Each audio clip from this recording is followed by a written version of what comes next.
This session, we're going to talk about solving problem in leadership. All right? How many of you have confronted problems in leadership? How many of you had to deal with finding solutions to the issues that came up? Right? I'm sure all have had struggles and had to deal with the issues that came up in leadership. And I was thinking about this story of this man who decided to climb a mango tree. You know, I grew up in Kerala, and so we have a lot of fruit trees. And so it's common for people to climb the tree. And this man climbed the mango tree to pluck the mangoes with a bag on his back. And he climbed to the top and he plucked enough. And he thought, well, I have enough mangoes. Now it is time for me to go down. But how many of you know that going up is easy? Right? But coming down is very hard. How many of you ever tried to climb a tree? You know?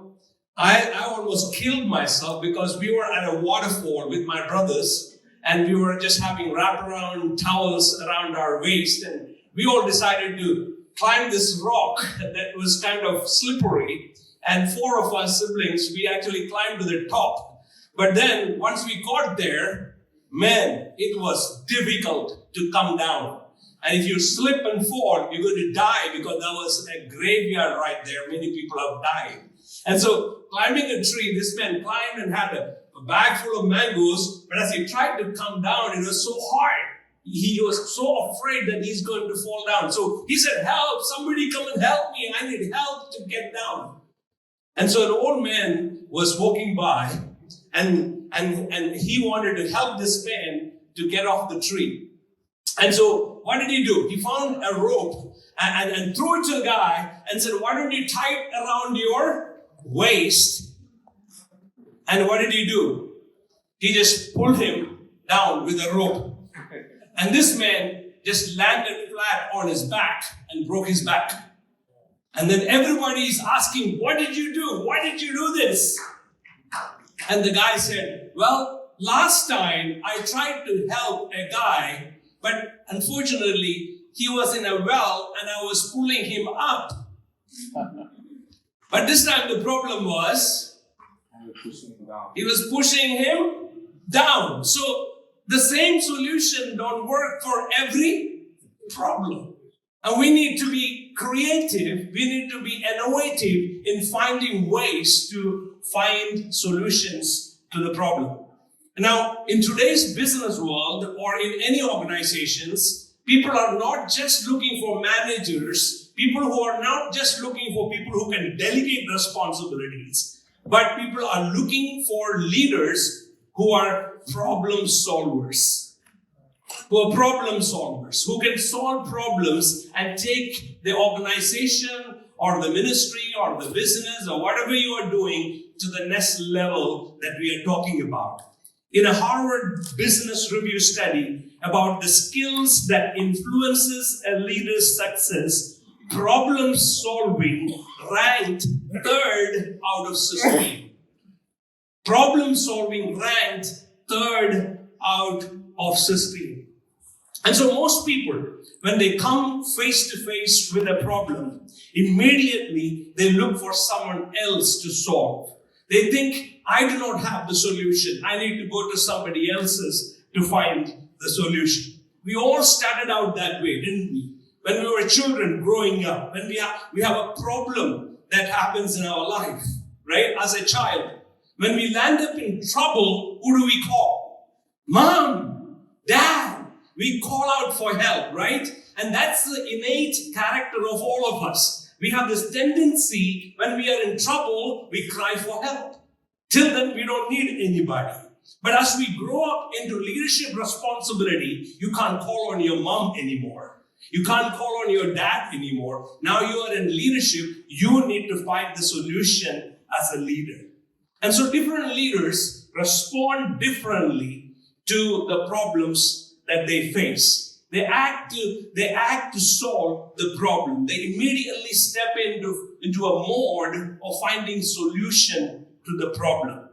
Now let me say this to you. Your response to the most difficult person you deal in your workplace will shape the effectiveness of your leadership. Your response to the most difficult person that you deal in your workplace will shape the effectiveness of your leadership. How many of you have difficult people in your team? Yeah? You have those people that are very hard to please. You have those people that are very hard to manage. And how you respond to those people will determine how great a leader you are.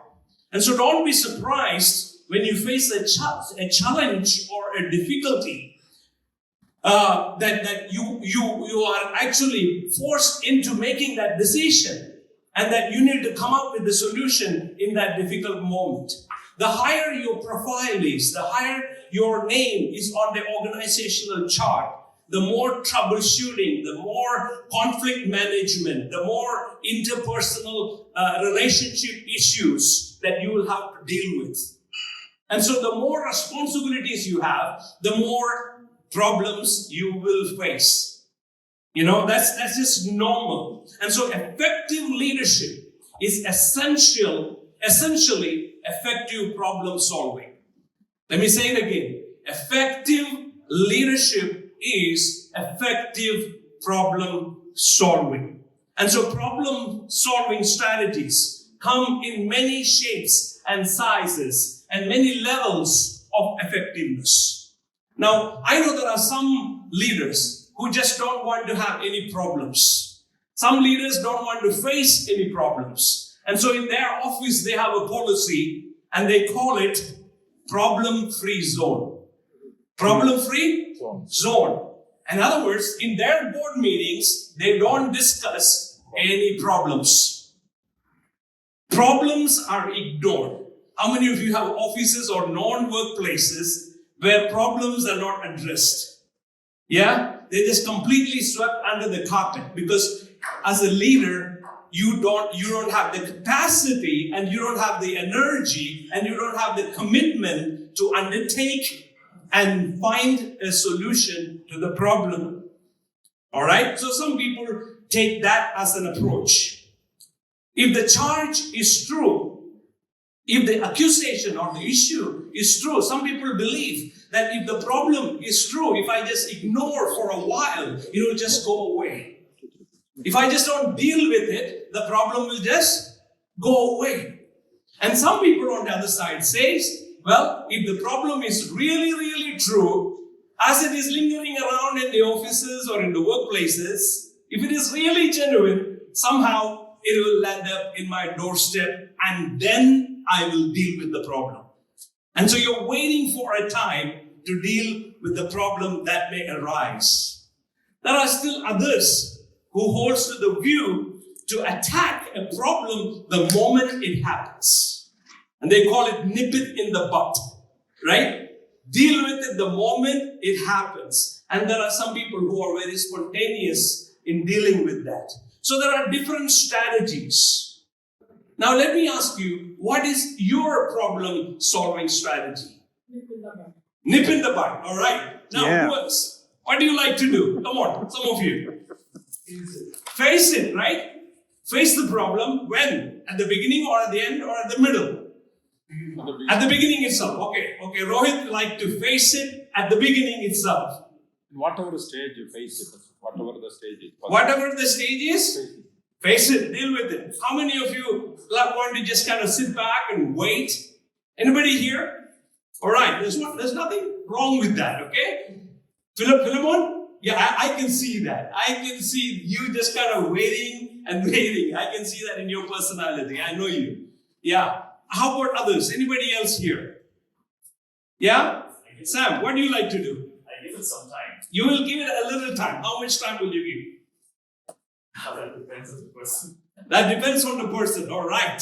So each one of us have different problem-solving strategies. But the truth is, you cannot hide problems.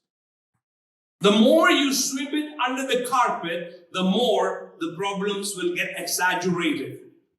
Right? So the range from irritating joy stealers to haunting defeats there is all variants of problems that will come upon you as a leader. And I often hear leaders who want to say, I want to have a problem-free life.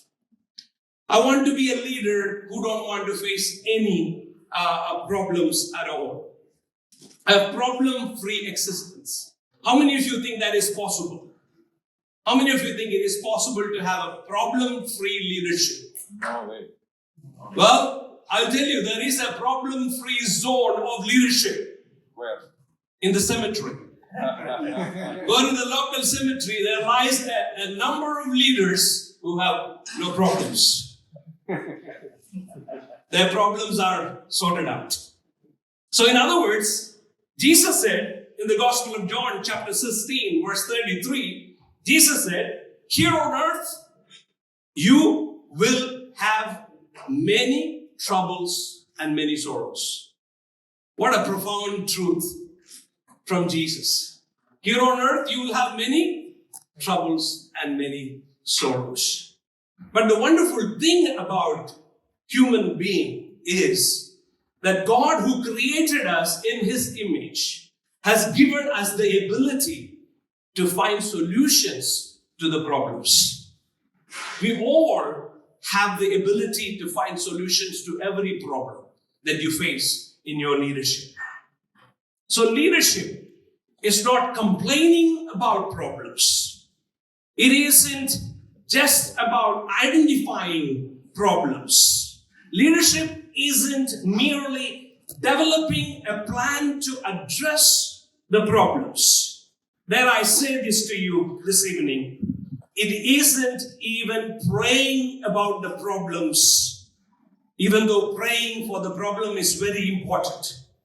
It is ultimately solving and overcoming the problem that makes you an effective leader. Right? All the strategies are good. All the principles are good. Your spirituality is good. But unless and until you are able to roll out a solution plan, your leadership is not effective. And so as a leader, you need to approach problem solving as an opportunity to demonstrate your leadership capability. To demonstrate to everybody in your community who are following you. To demonstrate to everybody that you are influencing, that you are indeed a leader. A leader is one who solves problems. All right? And so, look at problems as an opportunity with a broad perspective. With a broad perspective and a calm demeanor. Take a long, deep breath when you are faced with issues. And systematically approach those problems and deal with it. And you will want to arm yourself, of course, with few critical approaches to hone your problem-solving skills. And that's why you are here. You are learning skills and techniques about how to be an effective leader, how to acquire those skills that you need in order to become a problem-solving leader. As a leader tonight, let me tell you, you can create a thumbs-up business. You can create a profitable business.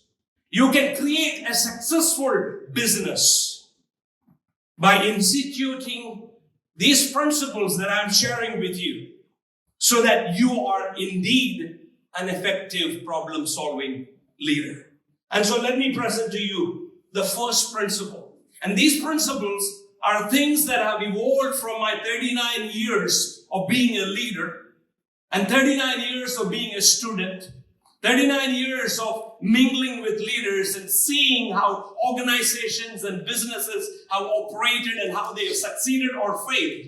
And so I have collated these principles. So tonight, these are nuggets that you want to take it home with you and think about it and see which one do you want to apply in your life. Where are you doing right in terms of problem-solving leadership?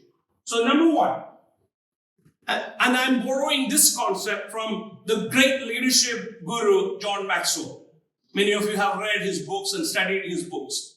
John Maxwell says, solve the problem before the problem actually arises. That is the most effective solution to problem solving. Anticipate problems or expect problems and solve the problem before the problem arises. You see, when this hotel was built, and there is a conference room right here, right? And next door to it is what? A kitchen. And when we began our session, what was the problem here? The fire alarm went off and we started panicking. What is going on? Now, what is the problem here? The architect who designed this building did not think ahead of time that the kitchen should be in a place where smoke details are not going to deter important meetings like this. They did not have the brain to think about that first. And so, problem solvers, what do? They solve the problem before this problem happens. Another thing of how do you deal, as John Maxwell says, is that the number one mistake that most leaders make and they encourage problem is that they don't solve the problem before the problem actually have come out. And so he goes on to say that the problem that you must solve before your problem is one of attitude, one of creativity, one of thinking in anticipation. How many of you believe that God who created us has given us genius abilities to think before what is going to happen? And many times in leadership, I have heard people say that I'm building this plane as I'm flying it. Have you heard that saying before? I'm building an aeroplane while I'm flying it. Now, there's a lot of problems associated with trying to build an aeroplane as you're flying it in the air. And you cannot anticipate the problems that may come. And so our attitude, whenever you encounter a challenging situation, you have a choice. What attitude you will have about it. Whenever you encounter a problem, first and foremost, you need to decide what attitude you're going to have in facing a problem. Our attitude determines. We've been talking about emotional intelligence, and I believe our attitude and our response to issues before it happens, we should be set in our mind that I'm going to have a posture of empathy. I'm going to have a posture of empathy over intelligence. And sometimes when we confront issues, we are so right intelligently and rationally that we lose people and we have no empathy over the situation. And a very simple, empathetical approach to a situation can probably solve the problem. Imagine you are working on your laptop and suddenly your computer crashed, right? Suddenly your computer crashed. And you are so frustrated because your computer crashed. But a man knocks at the door and rings the bell. Your neighbor has come to visit you. And you go and open the door and you get angry with him. What do you want? How many of you think that this man will ever come back to your house again? The problem was that he already had a preconditioned attitude in his mind, even as the neighbor was ringing the bell at the door. But if he came to the door with an attitude of empathy and say, hey, good evening, I'm having a tough day, but how can I help you? That person is likely to be a problem solver rather than a problem creator. Now, the second principle I want to share with you is to become a transformational leader. And that's what this theme of this event is all about, that Dr. Saji Lucas has been pushing. equipping each one of us to become transformational leaders. Let me tell you, problem-solving leaders are transformational leaders. John Maxwell, in his book, The 21 Irrefutable Laws of Leadership, the first law that John Maxwell describes is the law of the lid. The law of the lid. And its essence, the law says, the organization you lead is only as good as your own leadership ability. The organization is only as good as your own leadership ability. If you want to have a better organization, you become a better leader. Simple enough to understand, isn't it? And so Dr. John Maxwell goes on to say a very profound statement which has become very popular. Everything rises and falls on leadership. Everything rises and falls on leadership. And when he says everything, he means everything, including families, churches, schools, businesses, governments, and nations. And Dr. John Sar was talking about the importance of leadership in positions and how leaders can either make or break a nation. And so the success of every organization is dependent upon its transformational leaders. The success of your business depends on your ability to lead that organization. And I want to go a step further and say that any significant, lasting, positive change comes not just from good leadership, but rather from transformational leadership. If you consider some of the major advancements in the world, such as manned flight, the Protestant Reformation of the church, disease-preventing vaccines, widespread utilization of automobiles, defeat of ruthless dictators, and we are facing one right now in the globe, and dramatic changes in communication technology, they are all result of transformational leadership. So without transformational leadership, individuals, families, businesses, schools, entertainment industry, you take any of the 7 mountains of the society, it is doomed to fail without transformational leadership. And that brings us to the third point, and that is to create a team with a leader culture. Creating a team with a leader culture, not a leader that has a team. There is a huge difference between a team with a leader versus a leader that has a team.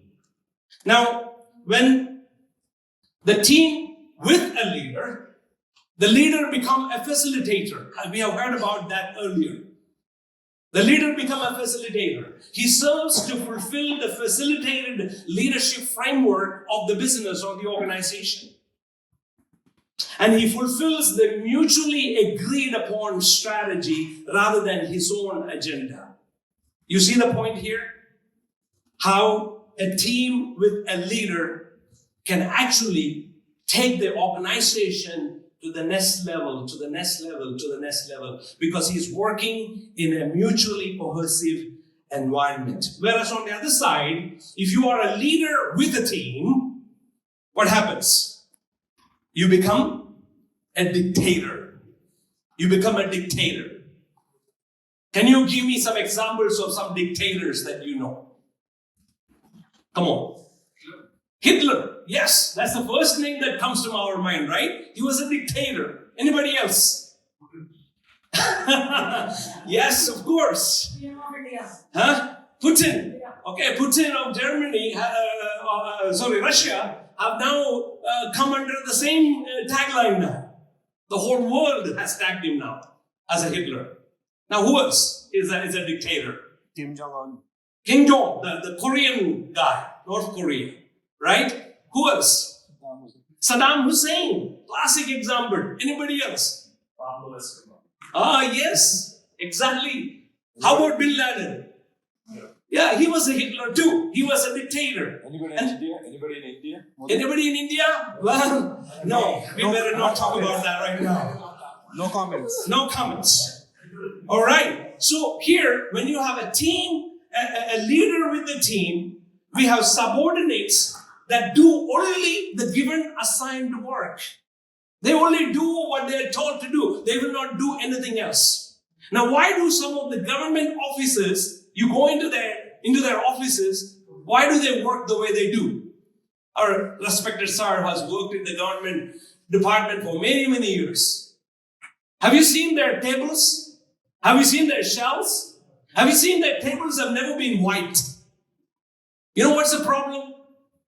It is not my job to wipe the table. There is a person who, somebody else is, if he feels like it, he will do it, but I'm not going to worry if the table is clean or not.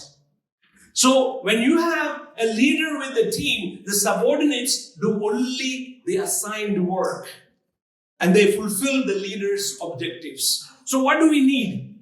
We need a team with a leader, not a leader who has a team.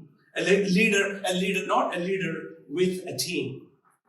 Now the fourth problem-solving leader. The fourth problem-solving leader is one who creates a relational environment. A relational environment. Think of the people that have impacted your life. Think of the leaders that have impacted your life. Who are they?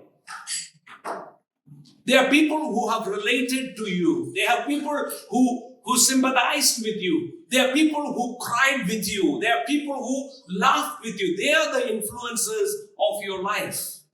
He creates a relational environment.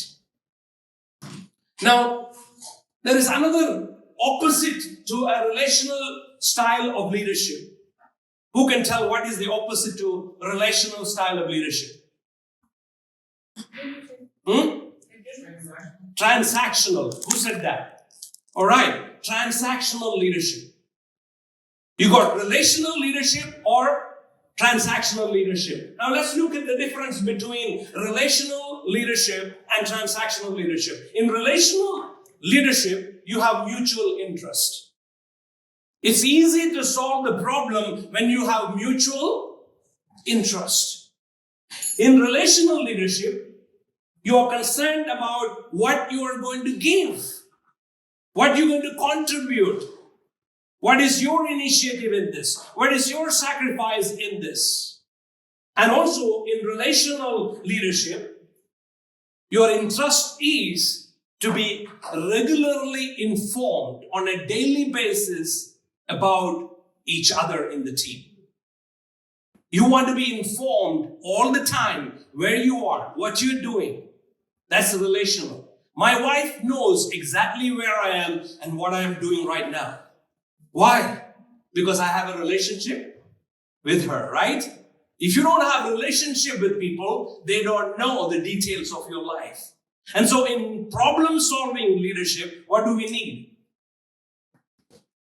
Current update on our whereabouts and what we are all about. Relational leadership also resolves conflict because we have a mutual interest. Now let's look at the transactional leadership. In the transactional leadership, you are self-interest. Your interest is to accomplish what you want to achieve, what you can get from this. Have you heard people say to others when they meet them at the railway station or at the airport after having a small conversation, hey, come on, stay in touch, huh? Stay in touch. Is that really a genuine interest? No, not at all. It is just a courtesy conversation, stay in touch. But if you are a relational person, what will you do? Not just stay in touch, but keep me informed of whether you reached your home or not. You keep me informed whether you just accomplished that project or not. Did you have that sale done or not? Did you get that profit made or not? That's what relational business, relational leadership is all about. Transactional leadership is also about how I can be the winner. How I can win the conflict. In Kerala, we have a saying, the rabbit that I got has two horns. Have you heard that saying before? The rabbit that I have seen has two horns. Does rabbits have horns? No. What actually he saw was the rabbit with his ears sticking up, right? And so he interpreted the rabbit having ears. Now, by any means, I'm going to win the argument that rabbit has two horns. And that is transactional kind of a leader. They want to win conflicts at any means, not to find solution to the problem. So this evening, let me ask you, what kind of a leader are you? Are you a relational leader or are you a transactional leader? You're only in it for the short term. A relational leadership is always interested in the long term. Remember the story of the duck and the golden egg? You gain the profit overnight and done with it. But in the long-term relationship of leadership, there is greater productivity and greater fruitfulness. Yeah? So, here in this context, how do we build this relationship? How do we foster this relationship in your team, in your business, in your office? What can you do to enhance this relationship? Well, develop a mutually agreed vision and mission. A mutually agreed vision and mission. Everybody is on the same page with what needs to be accomplished. And there is mutual support. Mutual support to one another. When the other person is down, there is the other people there to help in their thick and thin. And there's a beautiful Bible verse that says, rejoice with those who rejoice and cry with those who cry. Mutual support. And also a mutual rhythm. What do I mean by mutual rhythm? How many of you know that we are people of rhythm? We have a rhythm in our life.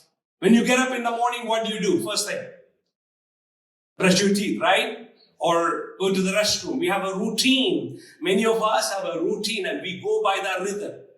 And I know my friend Don Lazarus. Today, I don't know how he is managing. What time is your meal time? 8:10. 8 o'clock. 10 o'clock. My friend Don Lazarus, if he doesn't get his dinner at 8:10, you don't want to be talking to him after that. Okay, that's a rhythm that he has set into his life.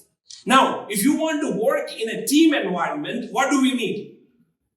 We need a mutual rhythm that agrees with each other. Imagine Don Lazarus being the MC here. Our meeting is not finished, but 8:10, he's upset and he walks out. What happens? Is the problem solved or we have a problem? We have a problem because we don't have a mutually agreed rhythm. We don't get meal. That's right. And so in problem-solving leadership, what do we need? We need a mutual rhythm about how often we meet, how often we catch up with our colleagues and co-workers. Meetings that happens, morning devotions. I know in many companies and many businesses, they have morning prayer time.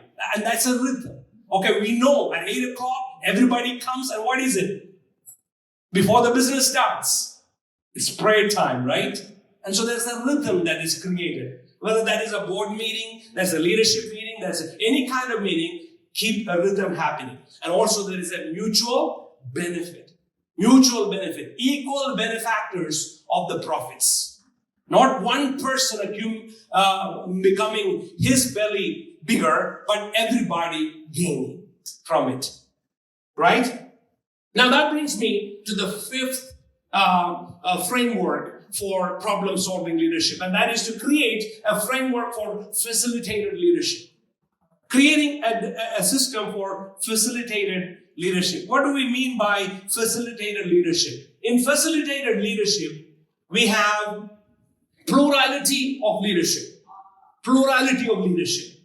In facilitated leadership, we have influence and we have empowerment. In facilitated leadership, we have consensual decision. The decision is made by the team, not just by the leader alone.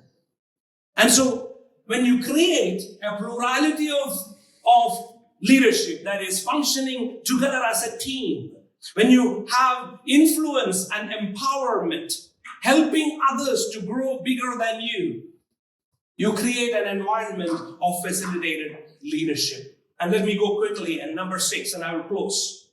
Learn from the past mistakes. How did you solve the problems in the past, and how did that work out in your situation? Learn from the past. And finally,